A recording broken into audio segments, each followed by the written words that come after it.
Hello, and welcome to my lightning talk entitled The Indefinite Interim, Managing in Times of Transition. My name is Kim MacVaugh. My pronouns are she, her, and hers, and I am a librarian at George Mason University in Northern Virginia. I became a professional librarian in 2019 when I started my position at George Mason University as a liaison librarian to the School of Policy and Government.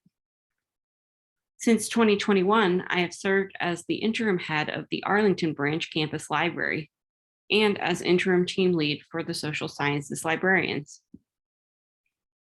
George Mason University Libraries is part of a young R1 state university with about 40,000 undergraduate and graduate students. Along with the main campus in Fairfax County, there are two branch campuses. All three of our campuses have a library. The university libraries consist of 45 or more librarian faculty and 55 or more classified staff members. We have about 15 middle managers, librarian faculty, as well as 3 assistant or associate university librarians and 1 university librarian who is the dean. For my talk today, I'd like to explain my personal context as a librarian serving in an indefinite interim role as a middle manager. I will support my experience with a look at the management literature on the topic. Then I will discuss some strategies that I've found successful in managing as an interim manager in the libraries. So my personal experience, as you can imagine, contained a number of organizational challenges. We have had a significant loss of institutional memories here at the library. My former supervisor had been with our organization for over a decade, and she had a great deal of knowledge about institutional practices and all of the organizational changes that had gone on in her tenure. Shortly after she resigned, our AUL retired. He had been at our institution for over 33 years and had held numerous roles in that time, including at one point serving as interim dean. With both my supervisor and AUL gone, I had no superiors to mentor or provide advice for me. My main supports were my colleagues at the team lead level. We also experienced altered team dynamics.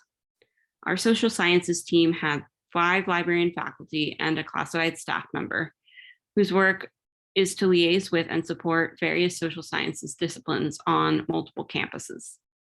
I am in fact the newest team member.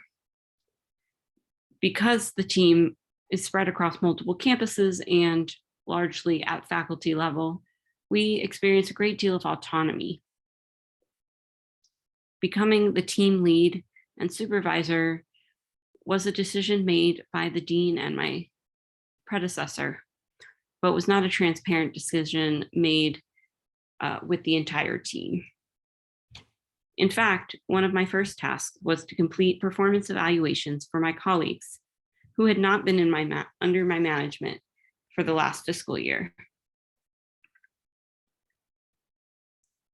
Of course, this has led to a low morale and high stress situation. We've had numerous resignations and retirements in the last year, along with long-term employee dissatisfaction over a number of issues, which has led to this morale and stressful situation. Almost all members of my team, as well as other teams throughout the library, are taking on more responsibilities that used to belong to positions that are now vacant. Also, there's no clear answer for when our vacancies will be filled due to reorganization of the unit and many teams around the libraries.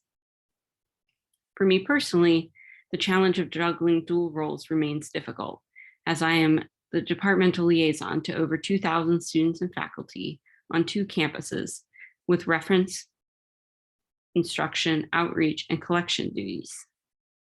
The meetings and administrative load does take more than half my time and has not merely been a figurehead position. I've had 2 team members resign or retire and have been dealing with the hiring process as well as changes at our branch campus. In addition, it's tricky to become a supervisor overnight and try to exert authority over your peers, especially when we've all been basically autonomous. Everyone has the impression that you may become their peer again if a permanent hire is made. So it is difficult to resolve personnel conflicts in this position.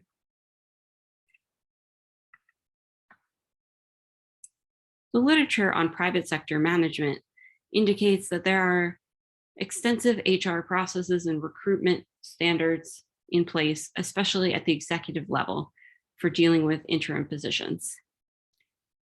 Indeed, there are interim managers who make a career of playing unique roles in different corporate settings, depending on the needs of the transition.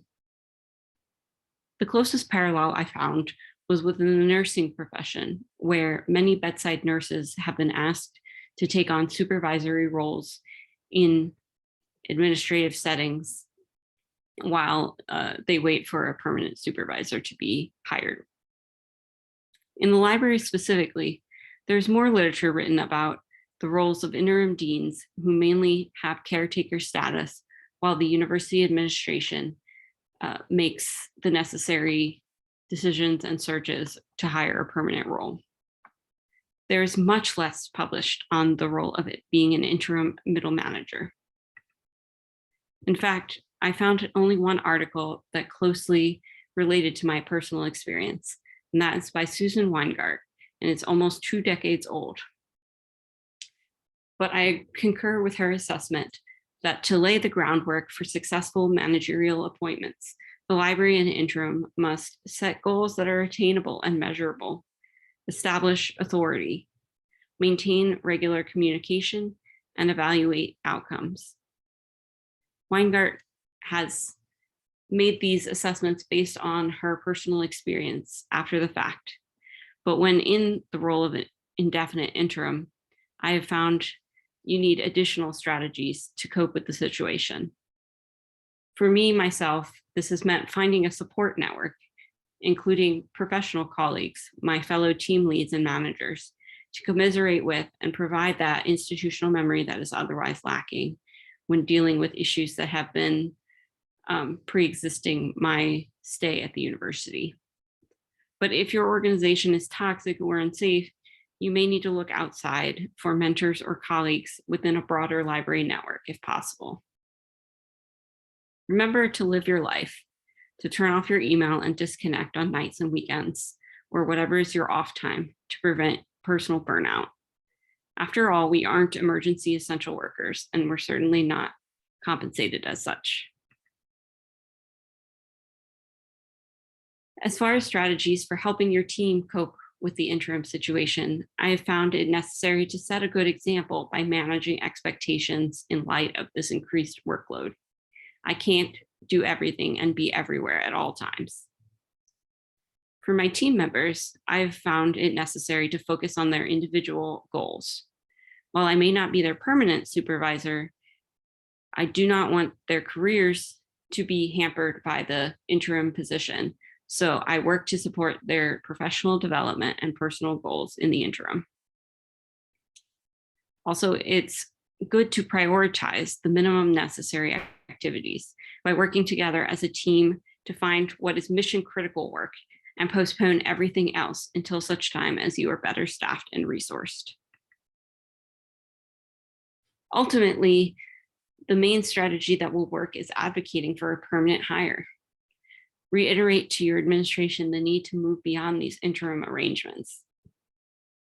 You may wish to ask for more compensation or relief from other or original responsibilities that you've had.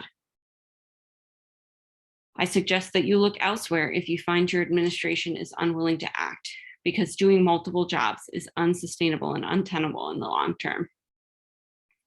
And always remember that your leadership is setting the bar for what will be expected of your teammates and others in the organization, especially young and underrepresented librarians. I take the responsibility very seriously to set boundaries for their success. Thank you so much for listening to my talk. Please email me at kmacvaug@gmu.edu to continue the conversation. My last slide is a list of Scholastic resources you may find helpful. Thanks again.